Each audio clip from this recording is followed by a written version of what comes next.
Hope you're all doing well today. In this video, I'm going to be reviewing, unboxing, and showing you how to install the CVLIFE WolfCovert X S02. Everything comes in this cardboard box. Go ahead and take off the top. You will immediately see the manual, which I will get into later on the specifics of everything inside this. It comes with a lens cloth, a moisture packet, two tools. One is a Torx key for your mounting screws, and the other is a flathead tool so you can dial in your windage and elevation knobs on the Optic. Comes with two CR1632 lithium batteries. Go ahead and pull out the Optic. It comes with a rubber dust cover, and the Optic itself already comes installed on a Picatinny mount to where you can put on your rifles. It also comes with a Glock MOS plate with the RMR pattern that this Optic needs, so you can go ahead and mount it to your Glock MOS pistols. Then the last thing it comes with is all your different screws. They have different lengths, different widths, so a lot of different screws depending on what you're needing to mount it to. M3, M4, and the length of 11 millimeters, 6 millimeter, 9 millimeter, and then 6x32 and 4x40. And then the last 6 millimeter, 11 millimeter, 3.5, and 3.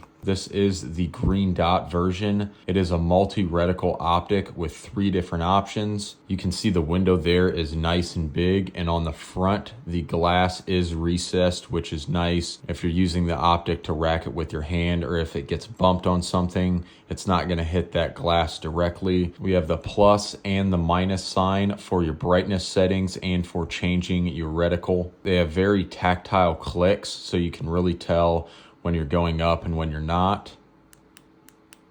Here we have your windage knob for your zeroing process, left to right for the windage. On top is your elevation knobs, the battery cap with the hex tool, so I can take this off and install the battery. So they really gave you everything you needed to be able to mount it and use it right out of the box. Even all of the screws come with thread locker or Loctite on there, which is a nice touch. That big window gives you a nice field of view, and it's very forgiving, more similar to a competition style optic. For the brightness settings, we have 9 regular and 1 night vision setting. The weight is 1.5 ounces, very light, you're not gonna notice it. The multi-reticle, so we have the 3 MOA dot and the 40 MOA circle. It is shockproof, waterproof, pretty standard for your optics. Your windage and elevation are going to change at 1 MOA.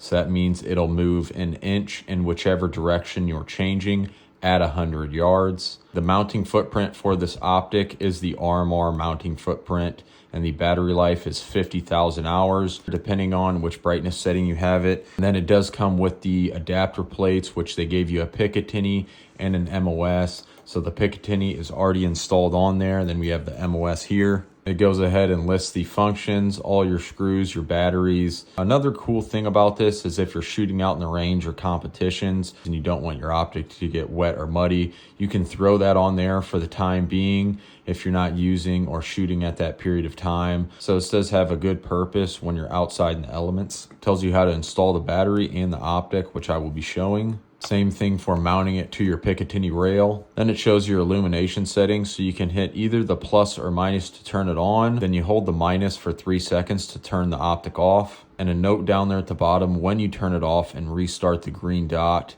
it will stay at the brightness setting it was at before. Press and decrease the plus or minus to increase or decrease the brightness.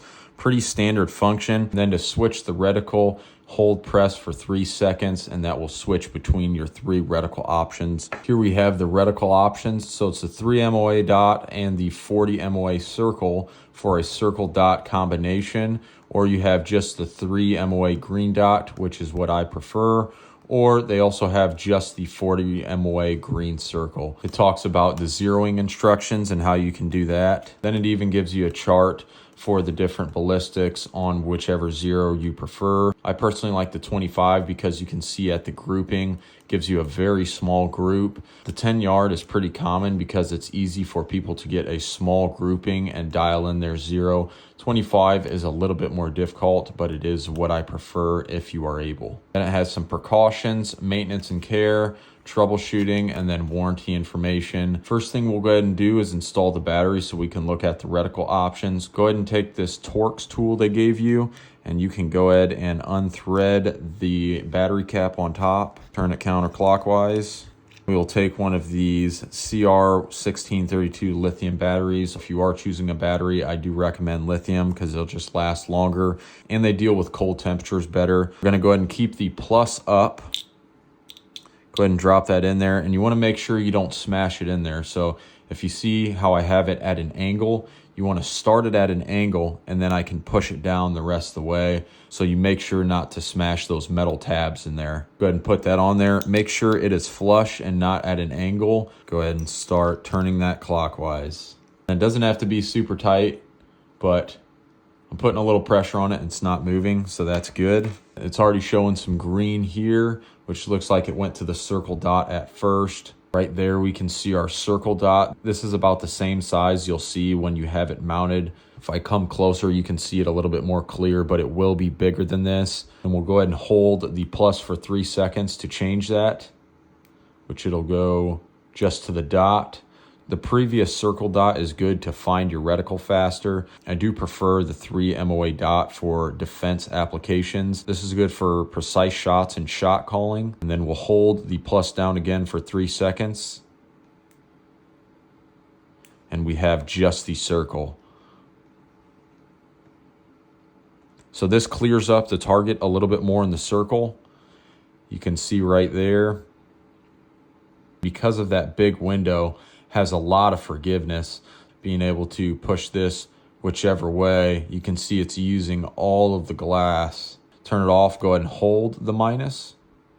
You can see it kind of dims out and then turns off.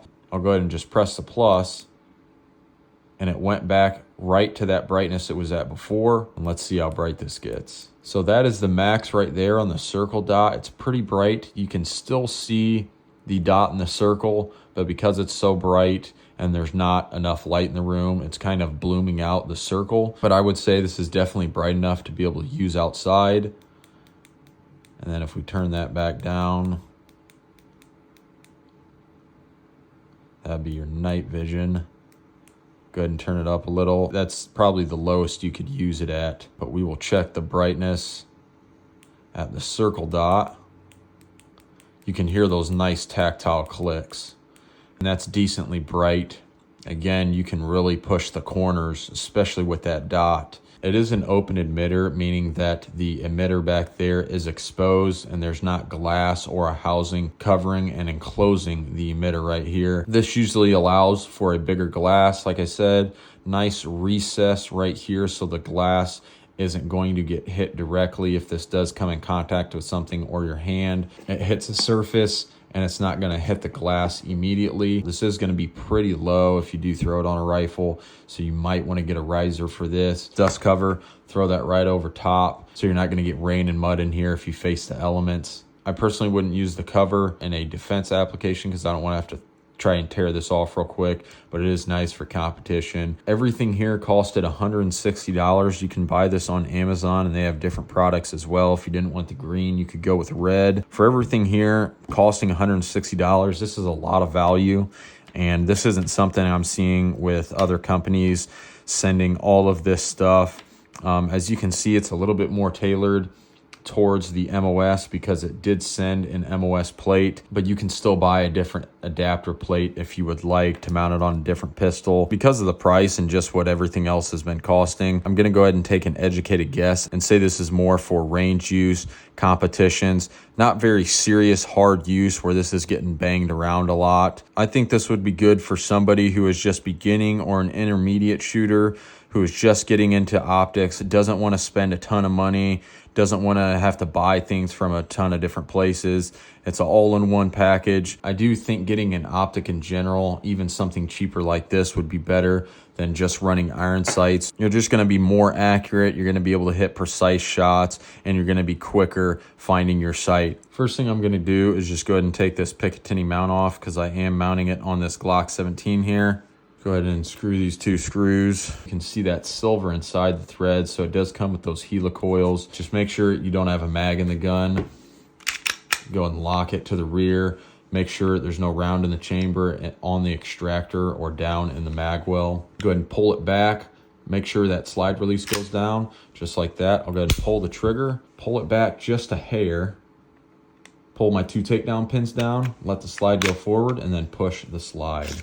Just going to go ahead and take the recoil spring out, push a little pressure on it, push the barrel down and out. If you have the MOS model, just unscrew the cover plate that comes on here originally. I'll go ahead and throw my MOS plate on there just like that. You can see the screws line up. For the Glock MOS adapter plate, you're going to use the M3 and the 6mm length. Now these already do have Loctite on them. You can go ahead and add a little bit more if you want, which I would do, but since I'm going to be mounting this in a different video, I'm not going to do that right now. I just personally like to add a little bit more for peace of mind. So I'll just go ahead and just barely get that started in there. Not any real tension yet. Now for these screws, according to CVLIFE, these are supposed to be torqued to 15 inch-pounds. Now I've never had to torque a Glock MOS adapter plate that tight. When I asked them, it was 15 pounds torque spec to the adapter plate, and then for the Optic itself, it was 18 pounds. To me, both of those numbers sound pretty high in relation to other optics I have torqued in the past. I'm just going to do hand tight. I will demonstrate this method, or snug. Pretty much you're just going to tighten these down all the way until it's tight in your hands without stripping the screws or damaging the optic or anything like that. They're getting snug. Both of these have, stopped moving unless it's with some force. So that one's still moving a little, and I'm just going to go back and forth between the two.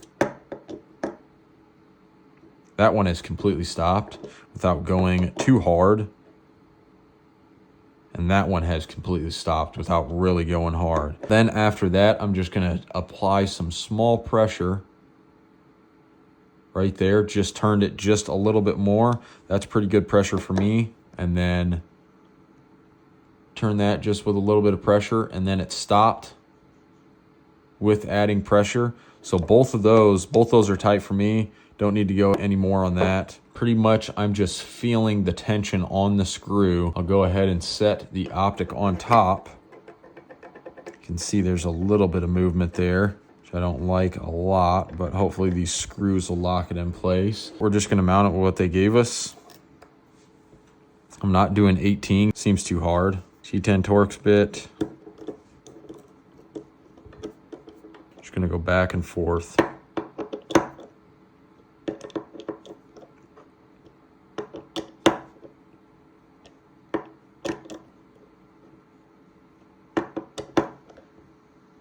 Both of those stopped. Right here, it's lifting up in the back. And over here, this through right there, see it gets stuck because it's just lifting up. In the front, it won't go through. So the screws are too long for the adapter plate that's in use. You can use it this way. So that's tight, I'm fine with that. That's tight, I'm fine with that. So those are both good. 18 is gonna be too tight for sure. So 15 inch-pounds is what I would go with this because it's already lifting up at 15. You could go a little less, but I don't know if it would, hold zero that way if you go down to like 13 or a little bit less. So we'll turn our slide over, go ahead and drop the barrel down, slide it through, and then just back. It'll click in place and not move. Take the recoil spring, put it in the hole, and then we're gonna compress it and push it down right onto that bottom clip. There's 2 ledges. You want it on the bottom ledge. We're going to take the slide it back onto the rails just like that. Push it over to the right a little bit. Push the slide to the right so it can clear that. Then go ahead and click it, lock it back into place. That's how it looks on the gun. It's not co-witnessing with the sights I had, but that's fine. It just sits a little bit taller than the acro I had on here before. Looks like a pretty crisp dot for the most part. CVLIFE did send this out. They asked me to do a review on it. This is not something I would normally do a review on, and this is not something I would buy myself. I am more for durability and reliability. I wouldn't recommend to use this in like combat or duty purposes. Now, if all you're running is iron sights, I would recommend to at least have this over no optic at all, and then you can just use some co-witness sights. If this fails, you can take it off or just co-witness through your optic. Especially cheaper optics like this, you want to make sure you're having some co-witness sights. But This isn't something I would normally recommend. I was most interested in this because I haven't had an Optic that has that big window like that, but I've also never been able to try and train with a green dot. It's been getting a little bit more popularity recently, the green, so I wanted to try that out, test it out, see how it is. I prefer more red most of the time, but since they offered to send this out, I figured I would try it for some of my matches and stuff.